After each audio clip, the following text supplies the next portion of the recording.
comme le président l'a souligné, ma lecture par rapport aux propos du président Mbosso est que la grande préoccupation que la population congolaise a en général pour ce moment, c'est le problème électoral. Alors, nous savons que les processus d'enrôlement se passent bien, en majorité, selon le rapport que la CENI elle-même a fait au travers le vice-président Manara, et que le président a aussi rappelé qu'il doit faire le plus vite possible pour déposer la proposition de loi sur la répartition des sièges, chose qui fera que nous puissions respecter le calendrier et ne pas créer de la zizanie dans la suite des opérations par rapport aux élections. Ma base est celle de la ville de Mbuji-Mayi, où je suis élue.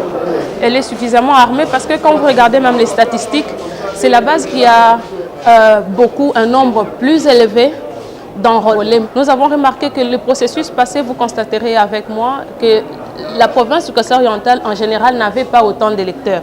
Actuellement, ils sont vraiment tous mobilisés avec tout ce que nous faisons comme sensibilisation pour qu'ils puissent s'enrôler massivement, que nous puissions récupérer même nos sièges jadis perdus. La deuxième question que j'ai retenue, dont a fait allusion au président Mbosso, c'est par rapport au contrôle parlementaire. Le président l'a dit, nous attendons impatiemment. Le COFIN doit faire son travail comme il se doit.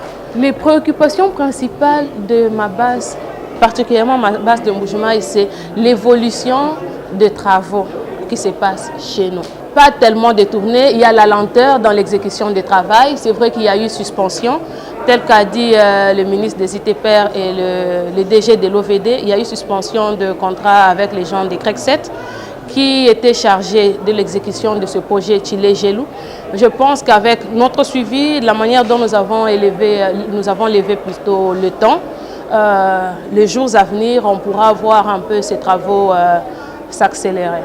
Je suis venu transmettre à l'Assemblée nationale et aux autorités du pays les messages de mes électeurs. Mes électeurs m'ont envoyé exiger à l'Assemblée nationale de faire de cette session une session exclusivement sécuritaire et diplomatique. Sécuritaire dans le sens que la République démocratique du Congo doit une fois pour toutes et efficacement aborder cette question de sécurité à l'Est et ces problèmes que nous sommes en train de traverser aujourd'hui afin qu'on en finisse une fois pour toutes.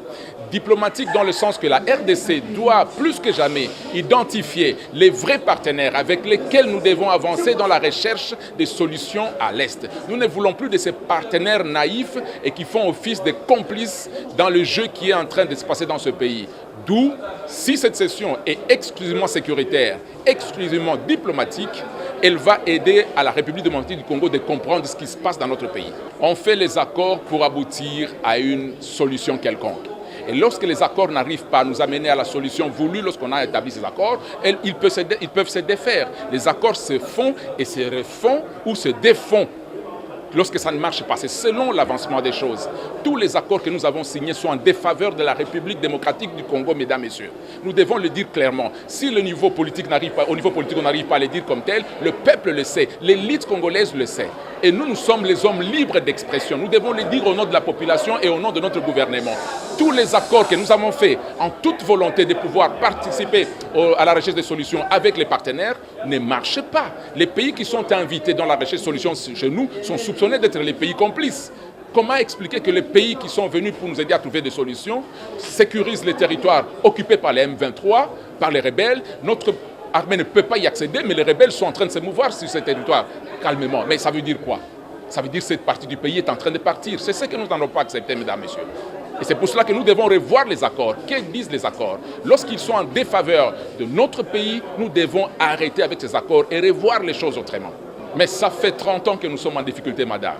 Mais c'est pour la toute première fois que les États puissants du monde commencent à suivre ce que la RDC demande. Au moins, pour la première fois, c'est un début. Ce que nous avons vécu pendant 30 ans, c'était autre chose que ça. Mais aujourd'hui, notre diplomatie, à 15%, à 20%, à 25%, il y a des avancées. Les détracteurs ne peuvent pas accepter parce que les désaccords politiques font que ceux-ci reconnaissent et ceux-là ne reconnaissent pas. Nous, on s'en fout. Nous, on est le peuple. Nous sommes les représentants du peuple. 15, 25, 30% d'avancées, il y a des avancées diplomatiques. Mais parce que pour la toute première fois, les grandes puissances qui sont citées parmi les soutiens de nos agresseurs ont quand même condamné, ont dénoncé, condamné, cité ouvertement et accepté pour la première fois que nous sommes agressés par ces pays. C'est un début, madame. Nous avons bien suivi le discours du chef, du président. Par rapport aux élections, je dirais que nous serons pris peut-être par rapport à la technicité. Nous qui sommes de la première ère électorale, nous avons connu ce qu'on a connu. Il y a des machines qui n'ont pas répondu contre toute attente. Ça c'est de 1. Ça dit que le nombre d'enrôlés n'atteindrait pas forcément ce qu'on espérerait. Par rapport aux enjeux sécuritaires, très content par rapport aux propos du président parce que, effectivement, un pays qui ne produit rien comme minerai de coltan. Mais aujourd'hui, ce pays sort premier. C'est curieux. Et la diplomatie qu'a menée le chef de l'État, c'est sur ça que lui s'est basé en tenant ses propos. Je suis très flatté parce qu'au jour d'aujourd'hui, c'est au grand jour qu'on reconnaît que c'est le Rwanda qui est derrière tout ça. Nous sommes fiers et que nous soutiendrons toujours les forces armées. Un mot très crucial par rapport au rapatriement de nos réfugiés au Rwanda. C'est normal, chacun a une lignée traditionnelle, coutumière. On doit les identifier. Mais toi, Dieu t'a donné ce pays-là. Pourquoi tu ne veux pas de ton pays? Absolument, il faut aller grignoter dans le pays des autres. Ça n'a aucun sens. Moi, je suis élu de Kinshasa. Moi, j'ai mes origines dans le Kwilu. En aucun cas, j'aurais honte de parler de chez moi. Que ce soit de même pour les autres communautés, pour les autres tribus. Le Rwanda, c'est votre pays, mais restez chez vous.